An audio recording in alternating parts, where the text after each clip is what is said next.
Fuck me, I guess. Fuck him again. Guy goes home, goes back in the woods, hunting for bear, got his rifle, tap on his shoulder, bear takes his rifle and says, "This isn't about hunting, is it?"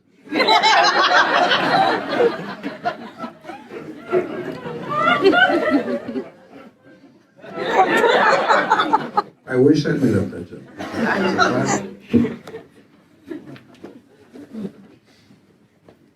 Is that okay for you, that joke? Bit of a spoiler. Oh, did it beat him home? Did you ever hear your joke again? Yes, I heard my joke again. Yes. It took a long time. I forget. It was the bear joke. Central Park takes central stage in the story, and you referred to it variously. You said that there are no graveyards in New York, Manhattan. But you referred to it variously, I should say, as the green heart of Manhattan, a living memorial to our defeat of nature, a huge gravestone of the vernal past. In the quote on the cover, Amanda Peet says she'll never look at the park in the same way. What does the park mean to you? It means those things. How many people are from New York here? No, just a few, yeah. Yeah, I didn't grow up near the park, but it's come to mean a lot to me, and I've seen it variously in ways that I talk about in this book. I've spoken about it in other books that I've written variously too. I've called it the prison yard for the prison that is Manhattan, and that I had this vision of people just like getting out of their cells and being able to walk around the park. I've called it a giant wee-wee pad for the 1%, for their dogs. And then Ridley is looking there, and he's contemplating the reservoir, really, which is, the depths. Even though the actual reservoir is not depths, but think of the ocean. And he's also aware that there was a potter's field in Central Park, that the bodies of indigent people, enslaved people, people who had nobody to claim them, are buried in that park that we call Central Park. So there's hidden histories of everywhere we go, especially some places old as New York. And Ridley in this book is someone who gets trapped trying to chase the mystery to the source, and he does at some point. No spoiler alert, but he does get deep enough under the reservoir. He beats the gulls back long enough to see a number of answers, a number of conspiracies, and this is where we touch on like Xfiles stuff. Where not Xfiles stuff, but just conspiracy stuff, and just the question of people's need for conspiracy stories, people's need for answers to life's mysteries and history. So you know a little something about that, don't you? About what? Conspiracy stuff. Turning the tables now, Agent Yeah, you're Orange. right. Too many conspiracies.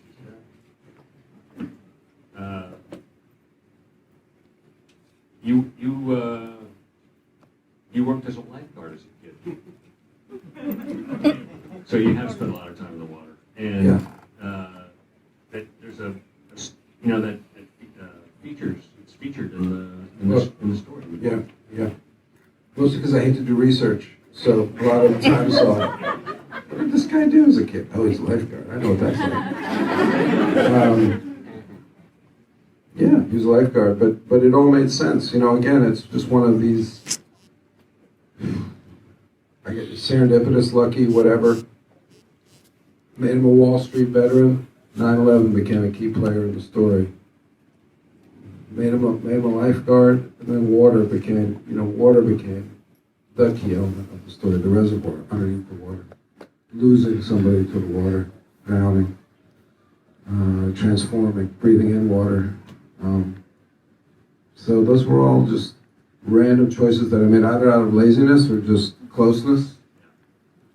And then I either unconsciously I knew I was going to go there, or I was lucky enough to make that choice and it forced me to go in that direction. I don't know. You tell a story, a very scary story about being in the waves with your daughter. I know that comes from your life. Can you talk about that a little bit? Yeah, well, that's kind of the key memory towards the end of the book. Is Ridley is remembering not only being a lifeguard, but remembering going out with his daughter, which is what I did at some point over at Carbon. And she was young, like 3, and I got her out past where we should go out, but it was calm, and then all of a sudden, like a rogue set came in, big waves, and I just held on to her, and we were just getting rocked and dunked, and I just told myself I wouldn't let go, even though I was holding her under way too long. I didn't know. We were both under, just head over heels, turning. It's terrifying. And then, the waves passed. And my daughter was like, "You were dunking me." Now, she had no idea that she thought I was doing it to her. And of course, I let her think that, because I didn't want to say your father's a fucking idiot. And then I just remember my knees were weak, and I got out of the water, and I just sat there, and like Ridley, I was like, "What kind of a person are you?" So it's like that. It's just like little mistakes that we make that can get magnified, and yeah. I actually know somebody who had the same experience, but lost their grip on their child, and miraculously popped up and was able to grab it. Scary story. You also tell a funny story, and I'm wondering if this comes from your life as well. Being at a party. No. I made that up. Forgetting your wife's name. I never forgot her name. Darn. Has anybody ever forgotten their spouse's name? You have? You have? Who said that? You did? That's it? Just one? Just like in the moment, like, "Hey, I'm interested. Oh, this is my..." You're like, "You forgot my name, didn't you?" It's like, as if. No, but I never did. I only have a couple more questions. Okay. So, Ridley has no relationship with his daughter, even though she is trying desperately to make contact with him. And in the end, she has to break into his apartment. And she finds his phone. I'm not going to spoil it, what happens, but she finds his phone perched where he takes these time-lapse videos. Anyway, she finds her dad in some state of utter stress. And she wants to, the phone is actually not trained on the reservoir at this point, it's trained inside. And I just wonder what Coral would have seen on that video if she would have seen it. Yeah. I was pretty proud of that little detail. It was nice. Yeah. Because when she comes into her father's apartment, the phone is perched as if it's taking a time lapse of the sunrise, but in fact, he's over-tapped it because he's an old dude, doesn't not good with technology.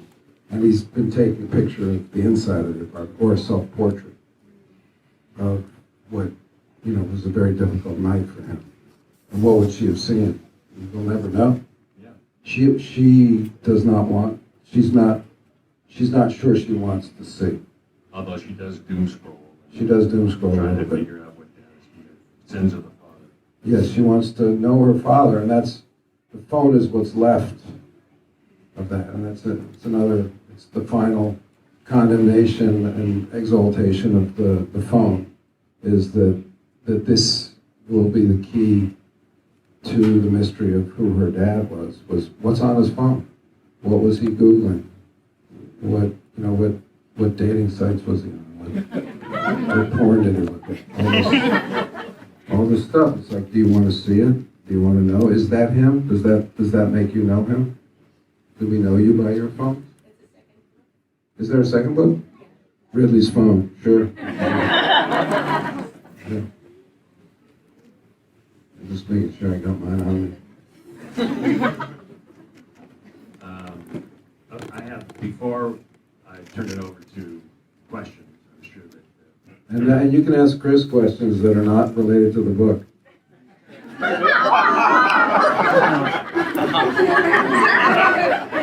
You're welcome. So, you can go on Audible and you can actually listen to David read the book.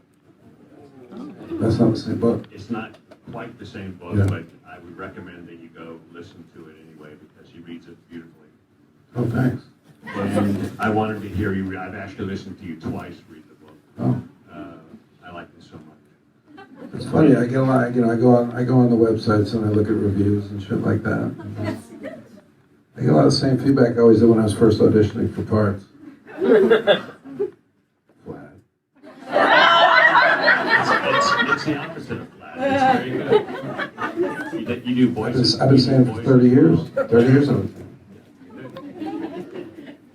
Anyway, I wanted to hear him read the book, and when I got to the end, Audible, as they do, suggests if you like the Reservoir, that you can read this book and this book, and they recommend David's other books if you may know them.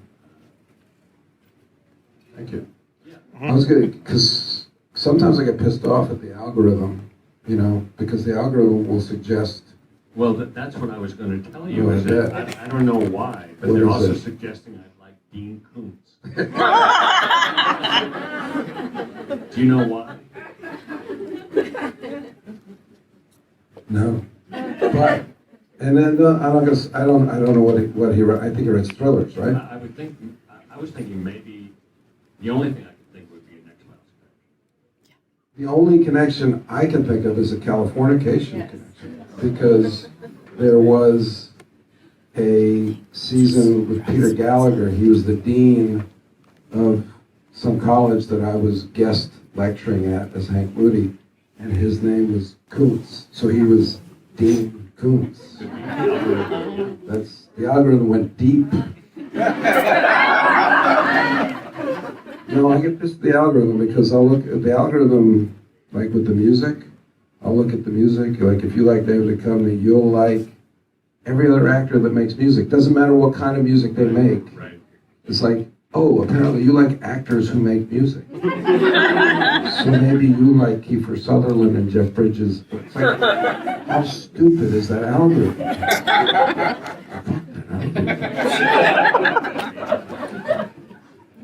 Anyway, we'll open it up now. Yeah.